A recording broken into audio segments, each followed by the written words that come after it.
Hello students, कैसे हैं बच्चों। आज बहुत मज़ेदार वीडियो आपके लिए हम बनाने वाले हैं। बहुत अच्छा और बहुत ही इंटरेस्टिंग टॉपिक है, बहुत ही इम्पोर्टेंट टॉपिक भी है। ये है application of derivative. Application of derivative यानी जो हमने कैलकुलस में डिफरेंशिएशन का पार्ट पढ़ा हुआ है, उस डिफरेंशिएशन को हम कहाँ अप्लाई कर सकते हैं, उसका यूज कहाँ है। तो ये डेरिवेटिव का एप्लीकेशन हमें यहाँ स्टडी करना है। ठीक है, देखिए जो डेरिवेटिव हमने पढ़ा है, डेरिवेटिव क्या होता है। सबसे पहले तो ये आप रिमाइंड कर लीजिए। Derivative the process of finding derivative, ये किसी फंक्शन का एक क्वांटिटी के रिस्पेक्ट में दूसरी क्वांटिटी के चेंज को रिप्रेजेंट करता है। ठीक है, तो डिफरेंशिएशन का यूज करके क्या क्या फाइंड कर सकते हैं। तो उसमें सबसे पहली चीज है rate of change of quantity.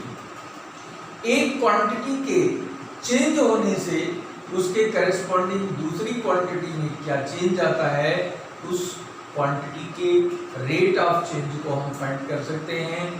दूसरी चीज हम इसका एप्लीकेशन कर सकते हैं किसी फंक्शन का नेचर पता करने के लिए कि फंक्शन इंक्रीजिंग है या डिक्रीजिंग फंक्शन है, उसको भी हम फाइंड आउट करने के लिए डिफरेंशिएशन यूज करते हैं। डिफरेंशिएशन का तीसरा यूज जो है वो किसी क्वांटिटी को हम ये पता करने के लिए कि उसकी अप्रॉक्सीमेट वैल्यू क्या है। जैसे सपोज कर लीजिए कि अगर आपको गिवन है √25 की वैल्यू क्या है, तो ये तो हम जस्ट आंसर दे सकते हैं कि इसका आंसर 5 है। बट अगर यहाँ पे कह दिया जाए कि 26 का स्क्वायर रूट क्या होगा, तो इसकी वैल्यू हम ऐसा कुछ लिखते हैं 5 पॉइंट समथिंग होगा। एग्जैक्ट वैल्यू इसकी नहीं आएगी, तो इसकी अप्रॉक्सीमेट वैल्यू, लगभग इसका सन्निकट मान ज्ञात करने के लिए हमें डेरिवेटिव का यूज करना पड़ता है। तो पहला चीज हो गया rate of change of quantity find करने के लिए। दूसरा हो गया फंक्शन का नेचर, वो इंक्रीजिंग है या डिक्रीजिंग है, ये पता करने। इंक्रीजिंग या डिक्रीजिंग कैसे पता करते हैं। बेसिकली जब हमारे पास कोई फंक्शन है y = fx, और यहाँ पे अगर हम ये लेते हैं if x1 > x2, और यहाँ से निकल के आता है fx1 > fx2, तो ऐसे कंडीशन जब बनती है तो हम कहते हैं फंक्शन इंक्रीजिंग है। तो इंक्रीजिंग फंक्शन इस तरीके से हम फाइंड आउट कर सकते हैं। ठीक है, अगर यहाँ पे x1 > x2 है, लेकिन इसका रिजल्ट हमें fx1 < fx2 निकल के आता है, तो हम कहते हैं फंक्शन डिक्रीजिंग है। तो फंक्शन डिक्रीजिंग या इंक्रीजिंग, इसका भी हमें फाइंड आउट डेरिवेटिव से होता है। और नेक्स्ट चीज जो है वो अप्रॉक्सीमेशन पता करने के लिए है। और नेक्स्ट और आगे अगर हम बात करें तो ये किसी कर्व के किसी पॉइंट पर टेंजेंट का स्लोप क्या होता है, उसको भी हम फाइंड करने के लिए डिफरेंशिएशन यूज करते हैं। स्लोप, ये बेसिकली जो स्लोप किसी पॉइंट पर है, ये हमारा उस पॉइंट पर dy/dx ही होता है। यानी इस डेरिवेटिव के माध्यम से हम फंक्शन के किसी फंक्शन का जो कर्व है, उसके किसी पर्टिकुलर पॉइंट पर जो टेंजेंट बनेगा, उसका स्लोप यानी प्रवणता उसकी क्या होगी, ये इस फार्मूले से निकाल लेते हैं। और इसके बाद जब इक्वेशन ऑफ टेंजेंट फाइंड करना होता है, तो इक्वेशन ऑफ टेंजेंट के लिए फार्मूला हम उस पॉइंट पर ये लगाते हैं dy/dx at the point x1 y1 × x - x1। इससे हम टेंजेंट का इक्वेशन फाइंड कर सकते हैं। ठीक इसी तरीके से स्लोप ऑफ नॉर्मल, इसका reciprocal. Slope of normal find करने के लिए, स्लोप ऑफ नॉर्मल जब फाइंड करना होता है, तो इसको हम -1/dy/dx करके, यानी इसके रेसिप्रोकल से हम नॉर्मल का ये स्लोप फाइंड कर लेते हैं और इसी के हेल्प से ये स्लोप हम यहाँ पुटअप करके इक्वेशन ऑफ नॉर्मल फाइंड कर सकते हैं। इसके अलावा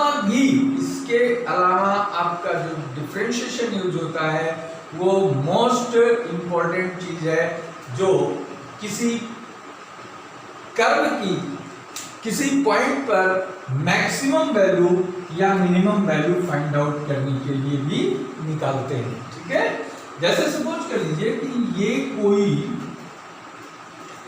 कर्व का ये ग्राफ है, तो यहाँ पे एक पॉइंट अगर x = x1 हमारे पास है, तो x1 पॉइंट पर जो ये fx1 हमारा मिलेगा, ये fx1 क्या है, मैक्सिमम। ये पॉइंट ऑफ मैक्सिमा कहलाएगा और इस वैल्यू को वैल्यू ऑफ फंक्शन यानी मैक्सिमम वैल्यू इसको हम कहते हैं।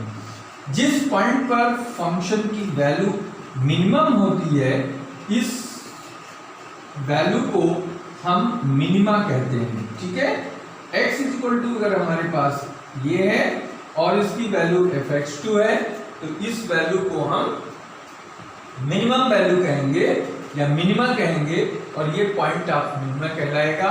तो पॉइंट ऑफ मिनिमा या point of maxima, maximum value या मिनिमम वैल्यू किसी फंक्शन की फाइंड करने के लिए डेरिवेटिव का यूज करते हैं। ऐसे बहुत सारे डेरिवेटिव के एप्लीकेशंस हैं पॉइंट ऑफ इन्फ्लेक्शन फाइंड करने के लिए और भी, लेकिन आपके जो कोर्स में है वो सिर्फ इतना है कि rate of change of quantity find करना, मैं इंक्रीजिंग या डिक्रीजिंग फंक्शन को ज्ञात करना, अप्रॉक्सीमेशन, टेंजेंट इन नॉर्मल और मैक्सिमम मिनिमा, इन्हीं का यूज जो है आपके कोर्स में है। तो इसी के बारे में हम आपसे इसको डिस्कस करेंगे कि एप्लीकेशन ऑफ डेरिवेटिव कैसे हम कहां पर यूज कर सकते हैं। तो फर्स्ट आर्टिकल जो हमारे पास है वो है rate of change of quantity. Rate of change of quantity में इसमें सबसे पहले ये समझ लीजिए कि सपोज कर लीजिए हमारे पास कोई एक फंक्शन है y = fx। ठीक है, y = fx में y जो है ये क्वांटिटी कहलाती है विशेष रूप से, और जो x है ये पैरामीटर का काम करता है। ठीक है, ये पैरामीटर है। x इंडिपेंडेंट वेरिएबल कहलाता है और y को हम डिपेंडेंट वेरिएबल कहते हैं। x जैसे जैसे इंक्रीज करेगा या x जैसे जैसे वेरी करेगा, अकॉर्डिंग हमें करस्पॉन्डिंग चेंज जो है y में प्राप्त होगा, क्योंकि y डिपेंड ऑन x। ठीक है, x पर डिपेंड करता है। तो इस तरीके से हमें सबसे पहले ये देखना है कि x में किस प्रकार का चेंज है। तो जब x के रेस्पेक्ट में चेंज y का निकाला जाता है तो कहते हैं change in y with respect to x। ठीक है, तो सपोज कर लीजिए कि x में जो चेंज हो रहा है, ये जो चेंज है उसको हम डेल्टा x से डिनोट करते हैं, और y में जो चेंज करस्पॉन्डिंग चेंज है इसको हम y से डिनोट करें तो ये कहलाता है corresponding change in y। Corresponding change in y। तो डेल्टा x के रिस्पेक्ट में जब ये चेंज आया तो इसको हम लिखने का तरीका क्या लिखते हैं, delta y upon delta x। तो delta y upon delta x जो है ये क्या रिप्रेजेंट करता है, ये कहलाता है change in y with respect to unit change in x। Delta y upon delta x को क्या लिखते हैं, लिखते हैं change in y with respect to unit change in x। ये x की एक इकाई में एक क्वांटिटी में, एक यूनिट में चेंज होने से y में टोटल चेंज कितना हो रहा है, इस वैल्यू को हम delta Y upon delta X से रिप्रेजेंट करते हैं। या फिर इसको ऐसा भी कह सकते हैं, delta Y upon delta X, delta Y upon delta X is equal to, ये है एवरेज चेंज, इसको एवरेज चेंज भी कहते हैं, average change in Y with respect to X. तो दो तरीके से इसको हम लिखते हैं, ठीक है। यूनिट चेंज जब आता है तो यूनिट चेंज को हम बेसिकली रेट से डिनोट करते हैं, ठीक है।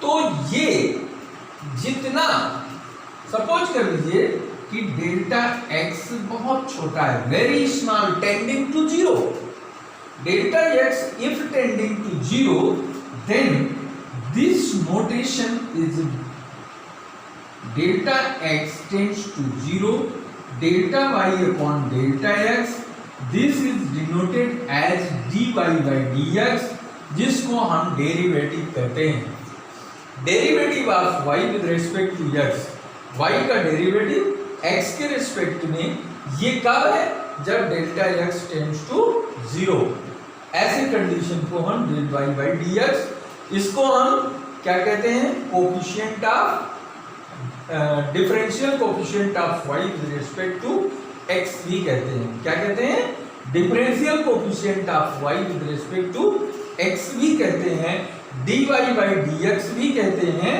और ये चीज जो है एक प्रकार से रेट ऑफ चेंज को डिनोट करता है।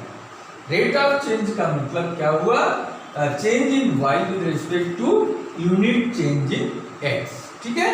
तो यहां पर ये क्वांटिटी इस क्वांटिटी पर डिपेंड है, ये क्वांटिटी बेसिकली इस क्वांटिटी के लिए ये क्वांटिटी पैरामीटर का काम करती है, ठीक है। तो बहुत इजीली आप ये देख सकते हैं, सपोज कर लीजिए कि आपको ये बताया जाए कि वॉल्यूम ऑफ क्यूब, वॉल्यूम अगर हम ये मान लें कि साइड ऑफ क्यूब जो है वो x है, सपोज कर लिया आपने, जो किसी घन की भुजा साइड x सेंटीमीटर है, तो ऐसे केस में वॉल्यूम इसका क्या हो जाएगा, वॉल्यूम इसका साइड क्यूब फार्मूला होता है, तो x क्यूब इसका ये फार्मूला लिखा जाएगा, v equal to X cube हो गया, ठीक है। अब v equal to X cube, तो volume depend on side length, ठीक है। तो इस साइड लेंथ पर डिपेंड कर रहा है, x पे डिपेंड कर रहा है। तो अगर हम ये कहें कि x के रिस्पेक्ट में वॉल्यूम में कितना चेंज हो रहा है, how much change in volume with respect to side, तो इसको हम सिंपली क्या करेंगे, दोनों तरफ x के रिस्पेक्ट में इसका डिफरेंशिएशन कर देंगे और इस डिफरेंशिएशन से हमको वैल्यू मिल जाएगी, क्योंकि हमने फार्मूला पढ़ा हुआ है x power n is equal to n x की पावर n माइनस 1। इस फार्मूले से हम इसका डिफरेंशिएशन कर दिया, 3x स्क्वायर इसका डिफरेंशिएशन आ गया। सपोज कर लीजिए कि हमारे पास यहाँ x is equal to 10 centimetre value दे रखी है साइड का क्यूब, तो इसकी वैल्यू यहाँ पुट अप कर देंगे, तो ये वैल्यू हमारी कितनी हो गई, 300, और इसको लिखेंगे दिस इज सेंटीमीटर स्क्वायर, तो ये हो गया, ठीक है। तो अब यहाँ पे एक चीज और हमें ध्यान देने की आवश्यकता है कि जो एक क्वांटिटी में चेंज होता है वो दो तरीके से होता है, दो तरीके का चेंज हमें यहां देखने को मिलता है। y में जो चेंज है, y इक्वल टू fx जो हमारे पास फंक्शन है, इसमें चेंज दो तरीके का होता है, ठीक है। Change with respect to x, एक तो x के रेस्पेक्ट में चेंज आएगा, तो इसको हम लिखेंगे dy by dx is equal to f dash x और दूसरा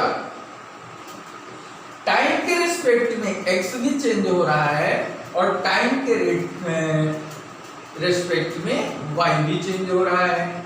ठीक है, x टाइम के रिस्पेक्ट में ये चेंज हो रहा है और टाइम के रिस्पेक्ट में ये भी चेंज हो रहा है, दोनों में टाइम के अकॉर्डिंग वेरिएशन है। तब इसको हम क्या लिखते हैं, dy बाई dt टाइम के रिस्पेक्ट में। तो पहले इसको हम चेन रूल के अकॉर्डिंग इसको लिख देंगे dy by dt means dy by यहाँ पे क्या है fx है, ठीक है, और इसको फिर dt बाई dx। ठीक है, दो तरीके, इसको हमने चेंज कर दिया टाइम के रिस्पेक्ट में। तो ये fx मतलब ये dfx अपॉन dt हो गया। दो तरीके से चेंज यहां पर ये आएगा।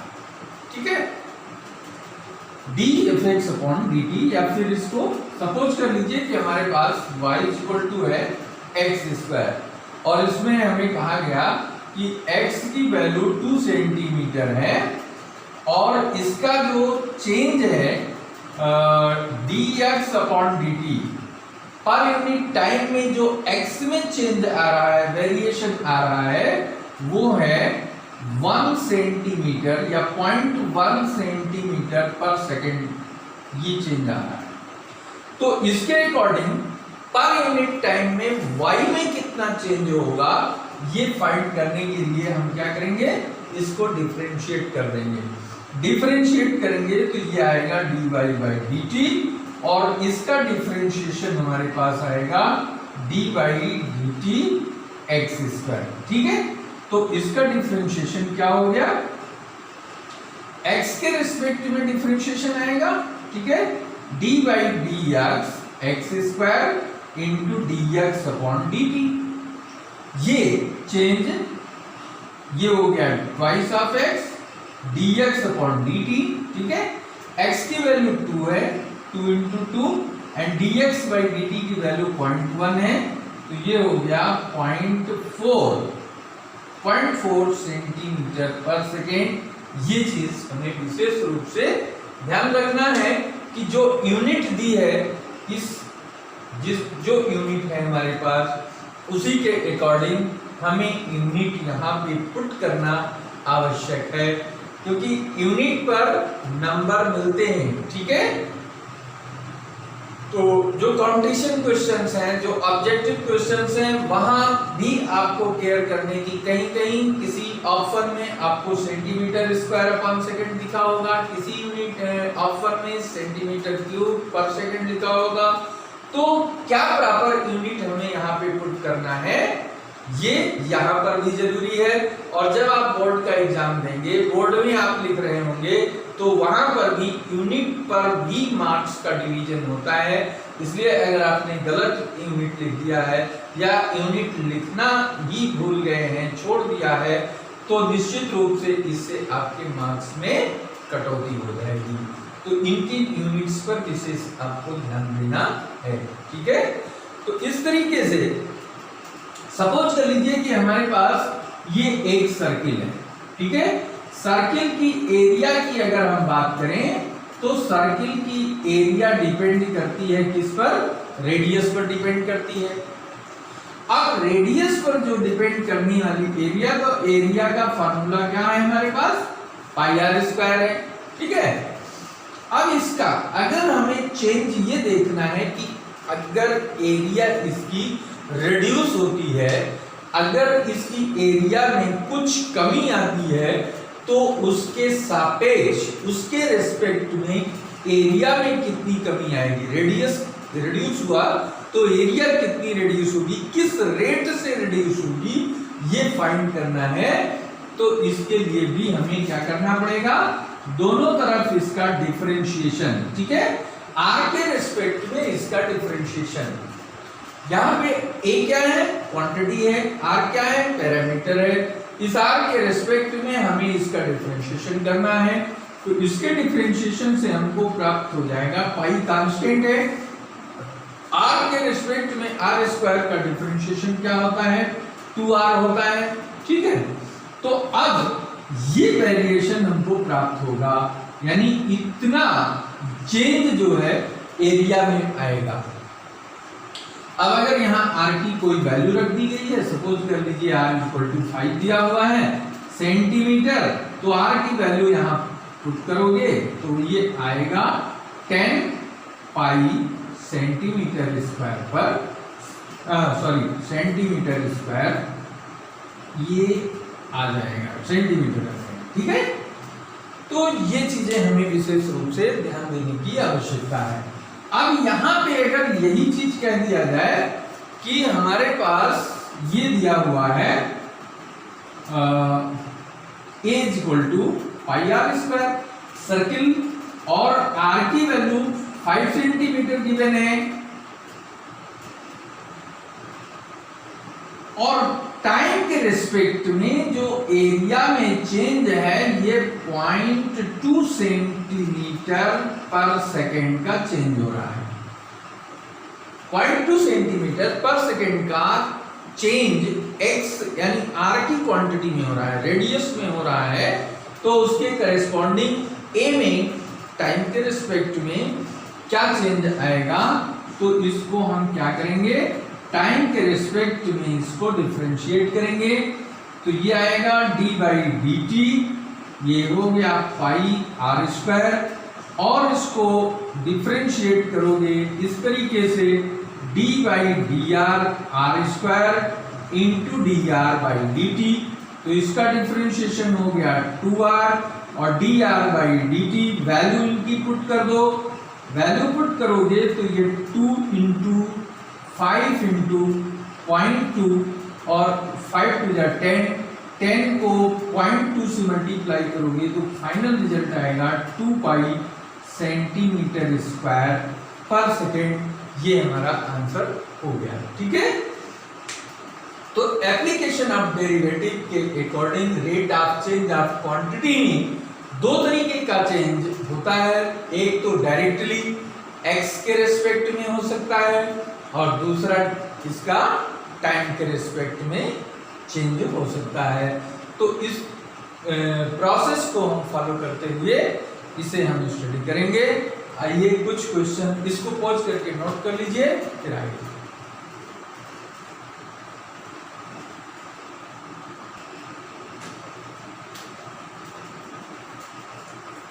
आइए देखते हैं फर्स्ट क्वेश्चन हमारे क्या कह रहा है। The side of a tube is increasing at a rate of 4 centimetre पर सेकेंड। एक क्यूब की साइड 4 सेंटीमीटर पर सेकेंड के रेट से इंक्रीज हो रही है। Find the rate of change of total surface area of cube. Total surface area cube की किस रेट से चेंज हो रही है जबकि उसकी साइड लेंथ 5 सेंटीमीटर है। तो सबसे पहले इसकी साइड को हम लेट कर लेते हैं, let side of cube is equal to 5 centimetre, ठीक है। इसको हमने ए लेट कर लिया। अब क्या निकालना है हमको, टोटल सरफेस एरिया। तो अब साइड के अकॉर्डिंग यहां पर जो हमारे क्वेश्चन में दिया हुआ है कि साइड का रेट ऑफ इंक्रीमेंट जो है वो 4 सेंटीमीटर पर सेकेंड है। Now we have to find total surface area में क्या रेट ऑफ चेंज है। रेट ऑफ चेंज, तो given since total surface area of cube का फार्मूला क्या है, 6a² और एरिया को a से डिनोट किया जाता है। तो अब इसमें रेट ऑफ चेंज यहाँ पर क्या दिख रहा है, पर सेकेंड, यानी टाइम के रिस्पेक्ट में चेंज हो रहा है। तो हम t के रिस्पेक्ट में दोनों तरफ इसका डिफरेंशिएशन करेंगे। dA by dt is equal to 6dA² upon dt। ये बन जाएगा 6dA² upon dA into dA upon dt, chain rule लगा करके, ठीक है। अब सिंप्लीफाई करो इसको, dA² का डिफरेंशिएशन 2a हो गया और dA बाई dt हमारे पास गिवन है 4 और a की वैल्यू भी 5 दे रखी है, तो 6 इंटू 2 इंटू 5 इंटू 4, ये हो गया 6 दूनी 12 पंचे 60, 240, ठीक है। 4 5 जा 20, 22 जा 40, 46 जा 240, ठीक है। ये आ गया सेंटीमीटर स्क्वायर पर सेकेंड, इसकी यूनिट है, यही हमें फाइंड आउट करना था, ठीक है। नेक्स्ट क्वेश्चन देखिए, थोड़ा सा डिफरेंट है। क्या कह रहा है? Find a point on the curve y square is equal to 5x। जो कर्व इक्वेशन है वो y square is equal to 5x given है, ठीक है। और एक पॉइंट पूछ रहा है, पॉइंट का कोऑर्डिनेट पूछ रहा है कि इस पॉइंट को बताइए जिस पॉइंट पर एब्सिसा और ऑर्डिनेट का सेम रेट से इंक्रीमेंट हो रहा है, दोनों में रेट ऑफ चेंज x और y में सेम है, तो इसको हम लिखेंगे अकॉर्डिंग टू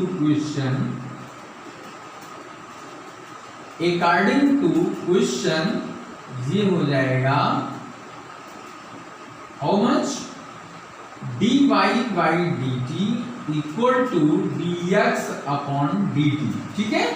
ये हमारे पास आ गया। अब इसको डिफरेंशिएट करें तो इसको लिखेंगे differentiating 1 with respect to x, यहां पे with respect to t, both sides इसका डिफरेंशिएशन करेंगे तो हमें मिलेगा 2i and dy by dt is equal to 5 into dx by dt, but we have known here dy by dt is equal to dx by dt, so put these values here, 2i dx upon dt is equal to 5 dx by dt। ये part हमारा cancel हो जाएगा, y is equal to हो गया 2y is equal to 5, this implies y is equal to हो गया 5/2, ये y की वैल्यू आ गई। अब जब y की वैल्यू आ गई तो इसके करेस्पॉन्ड अब x की वैल्यू क्या होगी, तो y की वैल्यू यहां रख दीजिए, तो ये क्या हो जाएगा, y की value 5/2 whole square is equal to 5x, ये क्या हो गया 25/4 इज इक्वल टू 5x। 5 से इसको कैंसिल कर दो, 5 आ जाएगा, 5/4 इज इक्वल टू x। तो रिक्वायर्ड पॉइंट क्या हो गया हमारे पास, रिक्वायर्ड पॉइंट आ गया, पहले एब्सिसा लिखा जाता है, ठीक है, फिर ऑर्डिनेट लिखा जाता है, तो ये 5/4 कामा 5/2, ये हमारा आंसर हो गया, ठीक है। तो कहीं भी कंफ्यूजन की यहां कोई बात नहीं है, क्वेश्चन को कॉन्शियसली पढ़िए, किसी भी प्रकार से कोई अंडरस्टैंडिंग यहाँ पे जो है वो हमें मेंटेन करना है। कायदे से क्वेश्चन को रीड आउट करके देखते हैं व्हाट क्वांटिटीज आर गिवन, क्या क्या हमारे क्वेश्चन में दिया हुआ है, पहले उसको नोट कर लेते हैं, क्या हमें फाइंड करना है उसको नोट कर लेते हैं, और दोनों में रिलेशन देखते हैं कि ये रिलेशन कैसे सेट होगा कि जो अननोन क्वांटिटी है वो हमको आसानी से प्राप्त हो जाए, ठीक है। तो इसमें इस चैप्टर को सॉल्व करने से पहले कुछ इंपॉर्टेंट फार्मूले जो आप 10th क्लास में पढ़ चुके हैं, उन क्वेश्चंस फार्मूलों को एक बार रिवाइज कर लेना आप लोगों के लिए बहुत जरूरी है। तो हम आपको बता रहे हैं कुछ फार्मूले, जैसे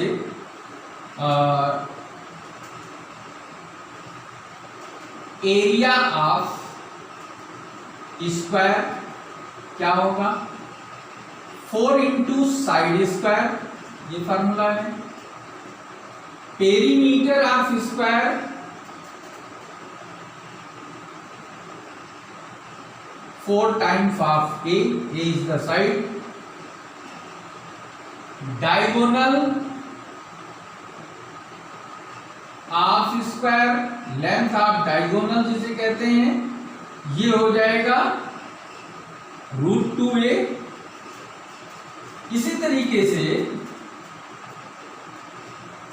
perimeter of rectangle, perimeter of rectangle ये है ट्वाइस l प्लस b, ये पेरीमीटर हो गया। Area of rectangle, area of rectangle l into b is equal to लिखा जाएगा diagonal of rectangle, rectangle diagonal d is equal to √l square plus b square, length square plus breadth square, और area total surface area of cube ये हो जाएगा 6a square, volume of cube a cube,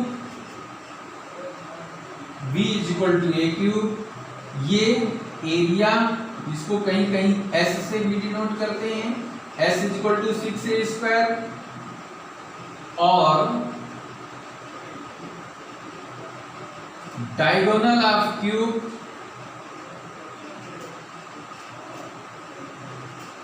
√3 into side, ये आ गया। Area of circle pi r square, perimeter of circle c is equal to 2 pi r। एरिया को हम a से डिनोट करते हैं, ठीक है।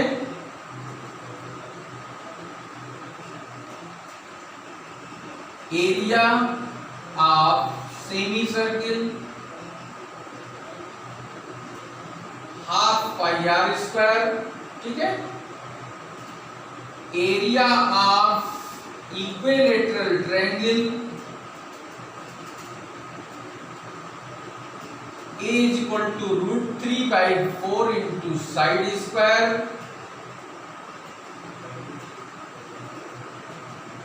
Volume of sphere b is equal to 4/3 pi r cube, volume of cone, cone का होता है 1/3 pi r square h, volume of cylinder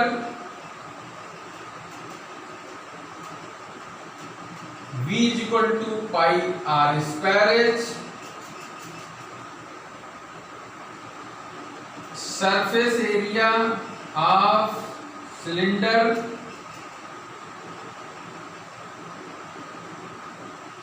two pi r h, surface area of cone pi r l, surface area of sphere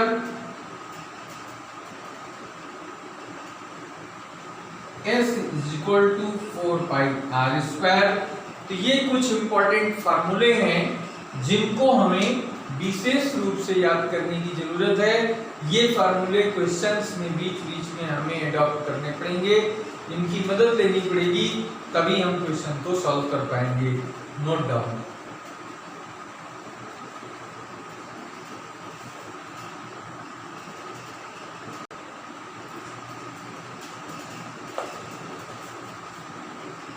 आइए देखें एक different type question. कभी कभी हमें कुछ ऐसे क्वेश्चंस मिल जाते हैं जिनकी फ्रेमिंग हमें पहले कहीं कभी नहीं देखी हुई होती है, ठीक है। कुछ ऐसे क्वेश्चंस कभी कभी आ जाते हैं। तो एक ऐसा ही क्वेश्चन ये है, ये basically related to commerce student या economic students.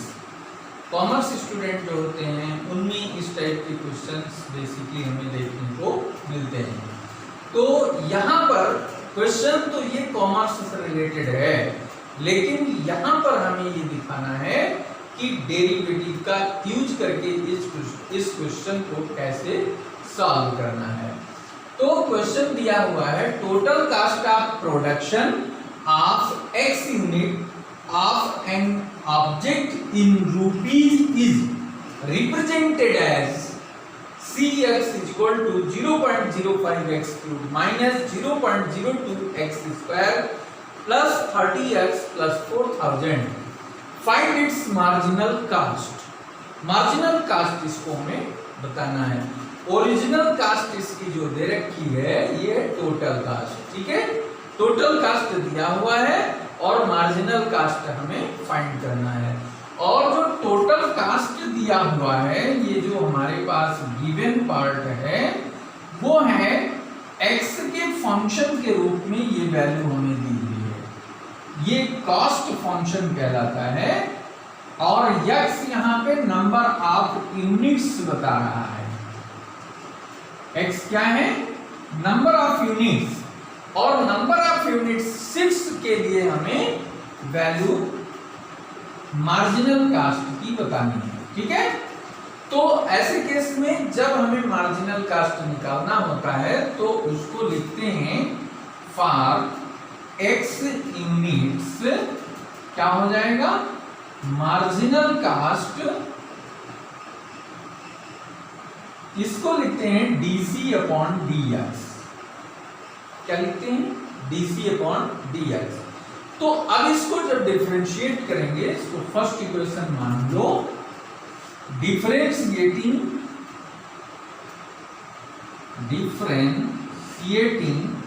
One with respect to x, we get, हमें क्या मिलेगा? dcx अपॉन dx, और इसका डिफरेंशिएशन कांस्टेंट है 0.05, x क्यूब का डिफरेंशिएशन 2x, ये है माइनस 0.02, और x क्यूब का डिफरेंशिएशन होगा 3x स्क्वायर, x स्क्वायर का डिफरेंशिएशन होगा 2x प्लस 30 कांस्टेंट है, x का डिफरेंशिएशन 1 और 4000 ये कांस्टेंट है, इसका डिफरेंशिएशन 0। तो x की वैल्यू कितनी है? 6 है, तो ये वैल्यू यहां रखेंगे 0.05 इंटू 3 का स्क्वायर, नहीं 6 का स्क्वायर, 6 का स्क्वायर माइनस 0.2 से मल्टीप्लाई करोगे तो ये 0.4 इंटू 6 प्लस 30, सिंप्लीफाई कर लो, 6 का स्क्वायर हो गया 36, 36 को 3 से मल्टीप्लाई करोगे 108, और 108 को 5 से मल्टीप्लाई करोगे तो 5 8 जब 40, 540 हो गया, और पॉइंट के बाद 2 प्लेस है, तो ये वैल्यू हमारी 5.40 माइनस ये 0.24 प्लस 30 प्लस 5 ये हो गया 35.40 माइनस 0.24, इसको माइनस करेंगे 10 minus 4 6, 3 minus 2 1 point this 35 rupees, ये हमारा आंसर हो गया, ठीक है। ये मार्जिनल कास्ट हो गई, इसी को हमें कैलकुलेट करना था, यही हमें फाइंड करना था। तो इस तरीके से डेरिवेटिव में फर्स्ट यूज हमने आज आपको बताया है कि rate of change of quantity कैसे फाइंड करते हैं, कैसे डेरिवेटिव का यहाँ पर यूज करते हैं। और नेक्स्ट वीडियो में हम आपको जो है इससे रिलेटेड इंपॉर्टेंट क्वेश्चंस लेकर के आएंगे, जो पॉइंट बोर्ड के पॉइंट ऑफ व्यू से और अदर भी कॉम्पिटिटिव पॉइंट ऑफ व्यू से, दोनों से रिलेटेड जो है अच्छे अच्छे क्वेश्चंस नेक्स्ट वीडियो में हम आपको कराएंगे। तो इस वीडियो को हम यहीं पर कंप्लीट करते हैं, और ये वीडियो आपको लाइक हुआ, पसंद आया तो आप इसको लाइक करें, शेयर करें और इसको सब्सक्राइब भी करने के लिए प्रयास करें। Okay, thank you.